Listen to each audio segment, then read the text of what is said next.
ବହୁଦିନ ତଳର କଥା। ଗୋଟିଏ ବଗ ବା ଦୁଷ୍ଟ ବଗଟିଏ ଥିଲା। ଆଉ ସେଇ ପାଖାପାଖି ଗୋଟିଏ ସୁନ୍ଦର ପୁଷ୍କରିଣୀ ବା ପୋଖରୀଟିଏ ଥିଲା।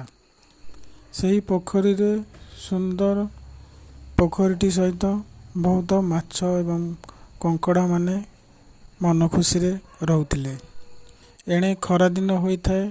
ଦୁଷ୍ଟ ବଗଟି କୌଣସି ଜାଗାରେ ଖାଇବା ନ ପାଇ ସେହି ପୁଷ୍କରିଣୀ ପାଖରେ ଯାଇ ପହଞ୍ଚିଲା ଏବଂ ପୁଷ୍କରିଣୀରେ ମାଛ ଆଉ କଙ୍କଡ଼ାମାନଙ୍କୁ ଦେଖି ବଗଟିର ଦୁଷ୍ଟ ମନ ବିଚଳିତ ହୋଇ ସେମାନଙ୍କୁ ଖାଇବା ପାଇଁ ଇଚ୍ଛା କଲା ଏବଂ ଗୋଟିଏ ବୁଦ୍ଧି ପାଞ୍ଚିଲା। ବୁଦ୍ଧି ପାଞ୍ଚି ବଗଟି ମନକୁ ଦୁଃଖ କରି ସେହି ପୁଷ୍କରିଣୀ ଉପରେ ବସି ରହିଲା।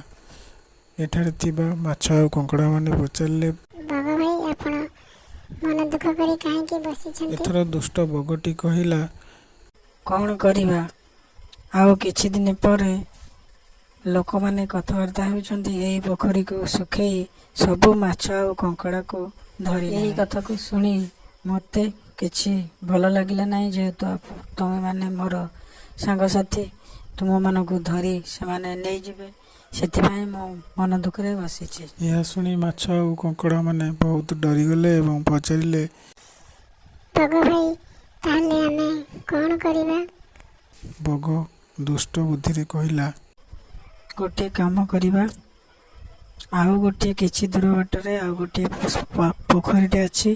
ମୁଁ ତୁମମାନଙ୍କୁ ଗୋଟି ଗୋଟି କରି ନେଇ ସେହି ପୋଖରୀରେ ଛାଡ଼ିଦେବି। ଏହା ଶୁଣି ମାଛ ଆଉ କଙ୍କଡ଼ାମାନେ ରାଜି ହୋଇଗଲେ ଏବଂ ପ୍ରତିଦିନ ପାଳି କରି ବଗ ସମସ୍ତଙ୍କୁ ଗୋଟି ଗୋଟି କରି ନେଉଥାଏ ଗୋଟିଏ ଗଛ ମୂଳରେ ସମସ୍ତଙ୍କୁ ଖାଇ ଦେଉଥାଏ।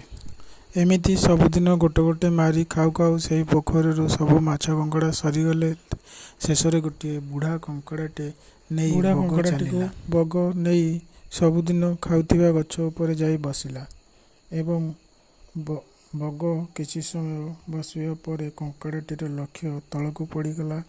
ଦେଖିଲା ବହୁତ ଗୁଡ଼ିଏ କଣ୍ଟା ପଡ଼ିଅଛି। ସେ ବଗର ପ୍ଲାନ୍ ଜାଣିପାରି ବଗର ବେକକୁ ଚିପି ମାରିଦେଲା।